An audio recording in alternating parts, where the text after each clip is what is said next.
ജോലിയെല്ലാം കഴിഞ്ഞ് ഫ്രീ ആയിട്ടിരിക്കുന്ന ടൈമിൽ കഴിക്കാൻ ഒരു അടിപൊളി റെസിപ്പി. ഇത് കണ്ടോ, നല്ല ചെനച്ച മൂവാണ്ടൻ മാങ്ങ കൊണ്ട് സെക്കൻഡുകളിൽ ഉണ്ടാക്കാവുന്ന ഒരു സംഭവം. നമ്മൾ ഫ്രീ ആയിട്ടൊക്കെ ഇരിക്കുമ്പോൾ, ഞങ്ങളൊക്കെ കുട്ടിക്കാലത്ത് പഠിക്കുന്ന സമയത്ത് ഇത് വായിക്കുന്ന സമയത്ത് അടുത്തെടുത്ത് വെച്ചേക്കും, കളിക്കുന്ന സമയത്ത് ഞങ്ങളിത് കഴിക്കും. അപ്പോൾ ഇപ്പോൾ എനിക്കിത് കഴിക്കാൻ തോന്നി. അതിനൊരു കാരണമുണ്ട്. അത് കണ്ടോ, എൻ്റെ പറമ്പിൽ ചെറിയൊരു പ്ലോട്ടുണ്ട് എനിക്ക്. അവിടെ ഇഷ്ടം പോലെ മൂവാണ്ടൻ മാങ്ങ ഉണ്ടായിട്ടുണ്ട്. അവിടെ ഇപ്പോൾ പോയി അടുത്ത ദിവസം പോയി കുറച്ച് പറിച്ചുകൊണ്ട് വന്നു. അപ്പോൾ അത് നന്നായിട്ട് ചെനച്ചു തുടങ്ങി. അപ്പം എനിക്ക് ഈ പഴയ കാലത്തേക്ക് ഞാൻ ഓർത്തു. ഇത് കണ്ടോ, മൂവാണ്ടൻ മാങ്ങ, നല്ല ചെനച്ച മൂവാണ്ടൻ മാങ്ങയാണ് കേട്ടോ ഇതിന് ഉപയോഗിക്കേണ്ടത്. വേറെ മാങ്ങ എനിക്കറിയില്ല. ഇതാകുമ്പോൾ പുളിക്കില്ല. തൊണ്ട് ചെത്താതെ ഇതുപോലെ പൂളിയെടുക്കണം. ഞാനൊരു മാങ്ങ എടുത്തോളൂ, എനിക്കൊരു മാങ്ങ മതിയായിരുന്നു. കൂടുതൽ വേണമെങ്കിൽ നമ്മൾ കൂടുതൽ എണ്ണം എടുത്താൽ മതി കേട്ടോ.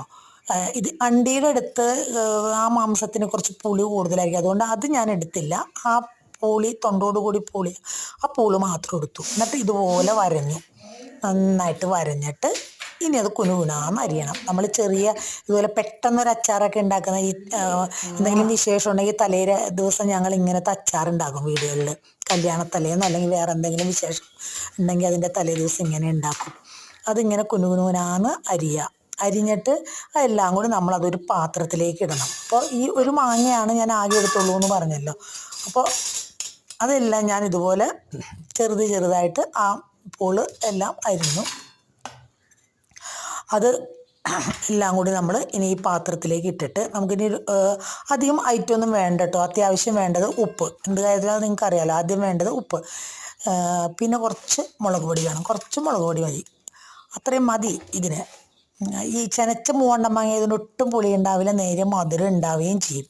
അപ്പോൾ ഇപ്പോൾ ഇതിലേക്ക് ആവശ്യത്തിനുള്ള ഉപ്പ്, കുറച്ച് ഉപ്പിട്ടാൽ മതി. നമുക്ക് ആവശ്യത്തിനുള്ളത് ഇട്ടാൽ മതി. ഞാൻ കുറച്ച് ഉപ്പ് ഇട്ടിട്ടുള്ളൂ. അതുപോലെ തന്നെ ലേശം മുളക് പൊടി, നല്ല എരിവുള്ള മുളക് പൊടിയാണെങ്കിൽ കുറച്ച് മതി. ഞങ്ങളുടെ മുളക് പൊടിക്ക് നല്ല എരിവാണ്. അപ്പോൾ അതുകൊണ്ട് തന്നെ ഞാനൊരു 1/2 ടീസ്പൂൺ മാത്രമായിട്ട് ഇട്ടുള്ളൂ. നല്ല എരിവുള്ളത് കാരണം. ഇത് കണ്ടോ. ഇനി നമുക്കിത് നന്നായിട്ടൊന്ന് മിക്സ് ചെയ്യാം. ഒരു സ്പൂൺ കൊണ്ട് നമ്മൾ ഇത് മിക്സ് ചെയ്യാം. ആ ഉപ്പും ആ എരിവും എല്ലായിടത്തും നന്നായിട്ടൊന്ന് പിടിക്കട്ടെ. ഇനിയാണ് ട്വിസ്റ്റ്, അതാണ് മെയിൻ സംഭവം. എന്താണത്?